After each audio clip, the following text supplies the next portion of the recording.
तुम्हा सर्वांचे मेघनाज टिप्समध्ये खूप खूप स्वागत। नमस्कार मैत्रिणींनो आणि मित्रांनो, सकाळी उठल्यावर बराच वेळ टॉयलेटमध्ये बसूनही पोट पूर्ण साफ होत नाही का? पोट फुगल्यासारखं देखील वाटतं। दिवसभर जडपणा, आळस, चिडचिड आणि गॅसचा त्रासही होतो। मग आजचा व्हिडिओ तुमच्यासाठी खूप महत्त्वाचा आहे, कारण बद्धकोष्ठता म्हणजेच कॉन्स्टिपेशन ही फक्त पोटाची समस्या नसून ती आपल्या संपूर्ण शरीरावर परिणाम करू शकते।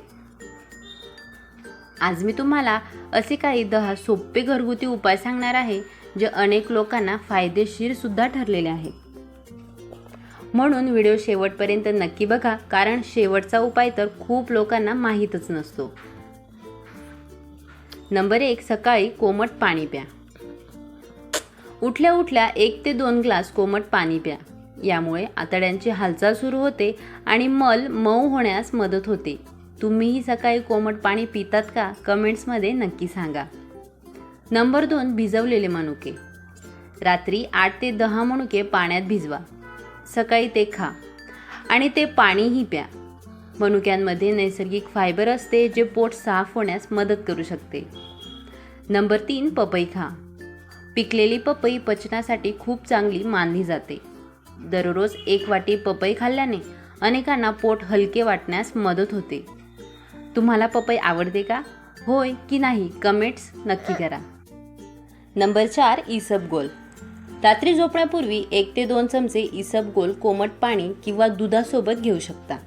यामध्ये भरपूर फायबर असते, पण पुरेसे पाणी पिणे देखील महत्त्वाचे आहे। नंबर 5, तूप आणि कोमट दूध। झोपण्यापूर्वी 1 ग्लास कोमट दुधात 1 चमचा तूप मिसळून प्या। अनेक घरांमध्ये हा पारंपरिक उपाय वापरला जातो। नंबर 6, चालण्याची सवय। फक्त खाण्यापिण्यावर अवलंबून राहू नका।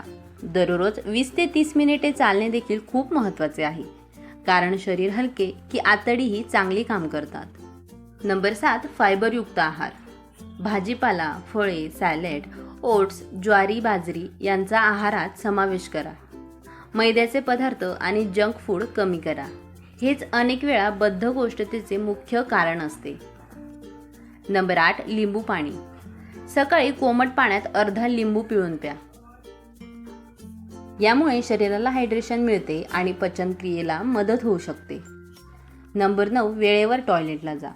अनेक लोक घाईमुळे किंवा कामामुळे टॉयलेटची इच्छा दाबून ठेवतात। ही सवय हळूहळू बद्धकोष्ठतेचे कारण देखील बनू शकते, म्हणून शरीराचे संकेत दुर्लक्ष करू नका। नंबर 10, बडीशेप आणि जिरे। जेवणानंतर अर्धा चमचा बडीशेप आणि अर्धा चमचा जिरे चावून खा। यामुळे गॅस, अपचन आणि पोट फुगण्याचा त्रास कमी होण्यास मदत होऊ शकते।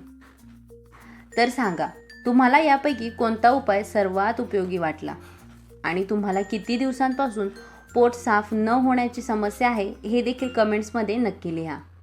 अशीच आरोग्यविषयक माहिती मराठीत पाहण्यासाठी व्हिडिओला लाईक करा, शेअर करा आणि मेघनाज टिप्स चॅनलला सबस्क्राईब करायला देखील अजिबात विसरू नका। पुन्हा भेटूया एका नवीन आणि उपयोगी व्हिडिओसोबत। तोपर्यंत सर्वांनी काळजी घ्या आणि व्हिडिओ शेवटपर्यंत पाहिल्याबद्दल खूप खूप धन्यवाद।